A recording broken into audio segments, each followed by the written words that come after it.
Okay, so now we actually move to the opposite extreme of the likelihood models. So instead of imposing more structure, we're going to see how far we're going to get with actually imposing no parametric assumptions about the distribution of U1 and V2, or the error terms that are entering into the structural equation and the equation of interest. So we can engage in something called non-parametric identification. Okay. The overall goal of doing this is to learn how much can we actually learn from the data without imposing functional form restrictions. Okay, here's a little disclaimer. I'm going to go through stuff that's it's increasingly more advanced as we go throughout this lecture. And maybe this is the point where you want to stop and spend your time on something else. It's not because the very thing is it's not required for the exam. Okay, the material cannot be found in Woolrich. It draws heavily on contributions by Chuck Mansky, for example, his paper in 1995. And so this is not a required reading for the exam, and you'll be fully fine if you don't even watch this video. I would say still, this is a university, and maybe it's required for your intellectual in development. Maybe you're actually interested in the topic. So for completeness, I'm going to spend a little bit of time. I'll talk about the non-parametric identification as the opposite extreme to the likelihood models, where we had imposed a lot of structure. Let's just dwell a little bit with what is it actually that we are observing. Let's assume that a random sample consists of Y, X, and S, okay? That will be drawn from the population. Now, the problem is we don't observe all these variables. We only observe Y when the selection indicator is equal to 1, okay? So it's very much similar to the sampling process we had for Heckman's sample selection model. Okay, so in other words, we observe all realizations of X and the conditioning variables X and the selection indicator, but we only observe Y when the selection indicator is equal to 1. Okay, so that's we got that clear, and then then a few words here worth noting. It's not getting difficult yet. The sampling process is not identifying the conditional mean of Y given X, right? Because you don't observe Y when the selection indicator is equal to 1. So we talked about that, but that was in the context of this linear regression model. It holds more generally, okay? And you can just see that by expanding that that conditional expectation into a conditional expectation of Y given X, conditional on selection, and conditional not being selected. And then these are very weighted with the probabilities of either these two events. This is true. This is true by the law of iterated expectations, or total probability, or law of iterated expectations. Okay. So that's straightforward. This is just it's almost like this is the definition.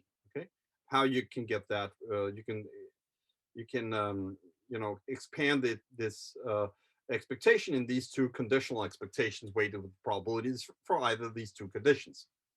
Now, let's just dwell on what is it that we observe here. Okay, well, the sample process identifies a number of these objects, so we can partially observe some of them. So selection process, well, that gives us the probability of selection conditional on X. And if you have data enough, you observe the entire distribution of X along with the selection indicator, well, you can identify that probability, and we don't need to make assumptions about how that depends on X. You can do a non-parametric estimation if you want it. This is potentially observable objects. Well, if there's like a lot of if you want to allow for a lot of nonlinearity in this expression on how a selection indicator depends on X, and a lot of cross products with different variables, well, then you might need a lot of data. But in principle, it's doable. Okay, it's potentially observable objects. Okay, the same goes for the probability of selection of not being selected conditional on X. Okay, this is also something you can potentially observe. If you want to impose more restrictions, well, then you might do the probit or something, but you don't need to do that. You don't need to assume that error is normally distributed. You don't need to assume that the latent variables is linear in X. You can have many different configurations. It's really just of course it's limited by how much variation is in the data. But in principle, if you have the entire infinite amount of data, then you can identify these objects.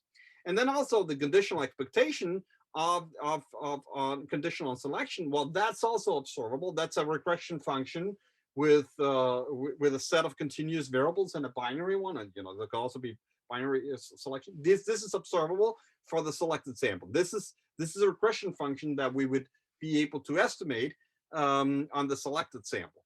But we still have the problem that the conditional mean of y given X is conditional on not being selected is not is never never identified, right? Because you can never hope to you don't observe y when the selection is equal to 0. So that kind of makes this formula break down, and so because this is entering here, so even though you got all the other objects, well, you can never hope to identify the conditional mean of y given X. So not from this sampling process. Okay, so let's then look at the distribution of y conditional on X. Okay, so that's a probability that y is smaller than some value c. Okay, and then so that is not identified either. Okay, I mean it's not super surprising given that the expectation is not. But then if you're looking at a particular point of the distribution, well, you couldn't identify that either. Okay, so to see this, you use the law of total productivity. It's kind of the law of iterated expectations for probabilities, and again you get your probability for y smaller than c conditional on X and selection conditional on selection, not selection, again weighted by the probabilities of selection and non-selection conditional on X. Again, this guy here is identified. This guy here is identified as we talked about before, and this guy here is potentially identified because you observe the distribution of y together with values of X for the selected sample. Okay, but the problem is the sample process does not provide any information about what this object is, the distribution of y conditional on X, and in the non-selection portion of the distribution. Okay, so of the sample. So without any further assumptions, we cannot make bounds or on basically the conditional mean, nor the distribution of y conditional on X. So that's for sure. Actually, this is kind of a typo. I should have written it here. This is what we said on the previous slide, but it's true. So that's that's where we are. Okay. Now let's again consider the simplest possible case first. That is, the case where selection is not a Bélier problem, but just to get the idea straight. So suppose we have a completely exogenous selection. That is basically the distribution of y conditional on X is the same in the selected sample as it is in the other part of the sample that was not selected. If that is true, right, these two are the same, and then you can just put this guy that is observed into this place, and then you got essentially what you want. Everything is observed on the right hand side, and you got identification of the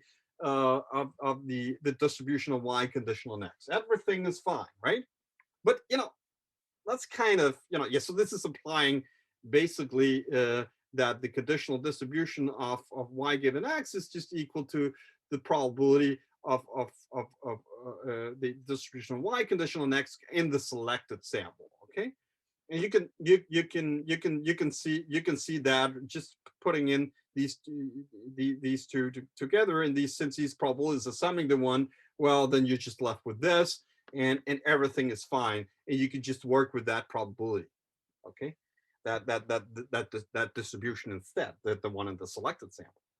But what were we assuming? Well, we're assuming that really selection didn't matter for the distribution, for the conditional distribution. That's like assuming that we don't have a problem. Okay, so maybe it's not the most interesting case, but it's like it's a good exercise to verify that these probabilities make sense. Okay, so assuming exogenous selection is really the same as assuming we don't have a selection problem. So let's move on to the more interesting case where that is not the case. So we don't have we don't have exogenous selection. So what do we have? Well, let's just repeat our expansion of the probability into the case where you selected and non-selected, weighted with the probabilities that these two events occur. Still, we don't observe this guy here. But what we can do is that we can put bounds on that probability, right? That unobserved probability, or that y is smaller than some value c, so that we can, because we know probabilities, they're between 0 and 1.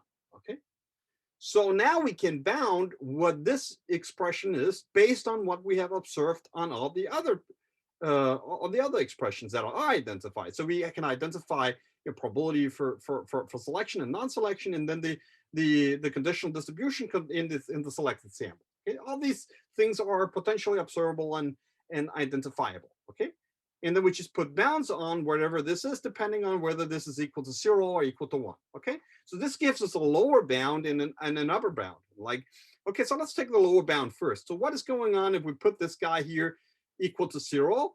Well, then we're left with this expression here. Okay, this is what we have here. Well, we know that it holds when we know that it holds when we're not putting it to 0, and then we know that this expression here is actually potentially positive. So this means basically that probability must be larger than this lower bound. Okay, I mean, you can stop the video and verify it, but it's really just imposing this restriction and then, reducing the logic of the equations. Okay, so we have now a lower bound for the distribution of y conditional on x. Okay, so with that, we can move on to the upper bound. Okay, that is the other extreme where this probability is equal to 1. Okay, now again, we know this probability might not be equal to 1. We know that it's not for sure that y is smaller than this particular threshold value.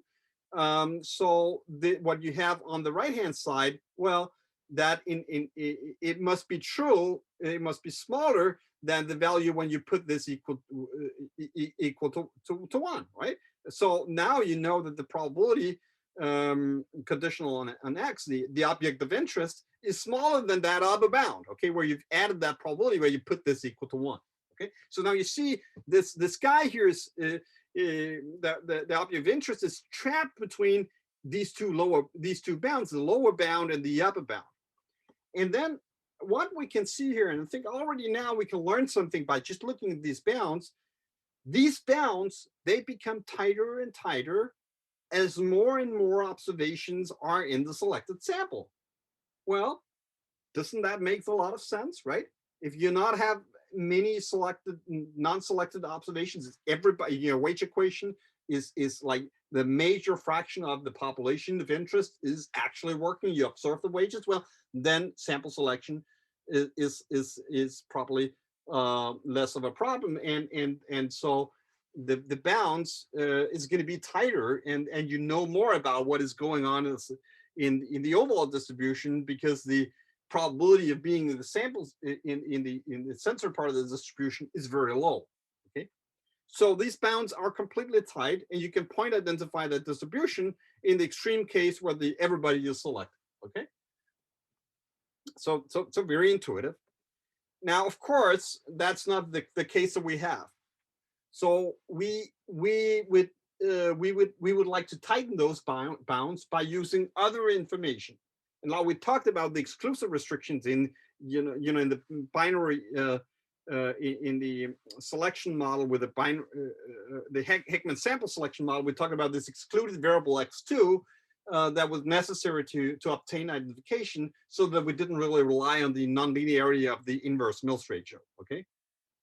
Now there's no here in this framework, there's no inverse Mills ratio because we have not imposed any parametric distributional assumptions on what the the errors are looking, or whether the structural equation is linear, or or what it is. We don't make any assumptions like that. Okay, but we could still use the idea of say, okay, let's suppose that we have this excluded variable that is only affecting selection, but not the outcome of interest, the y variable.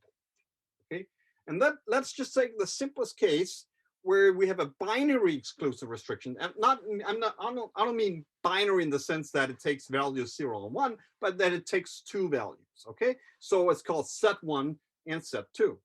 Okay, now that's going to give us new bounds. Okay, and here look at the bounds. So this is what we had before. This is our bounds before the lower bound. Well, that would be that would be this guy here, right? So this is the the probability conditional on selection without adding this additional term here, right? So that's a lower bound. Okay. Now we do this thing. This needs to hold for both values of the instrument, right? This needs to hold both for set 1 and for set 2 values. Okay.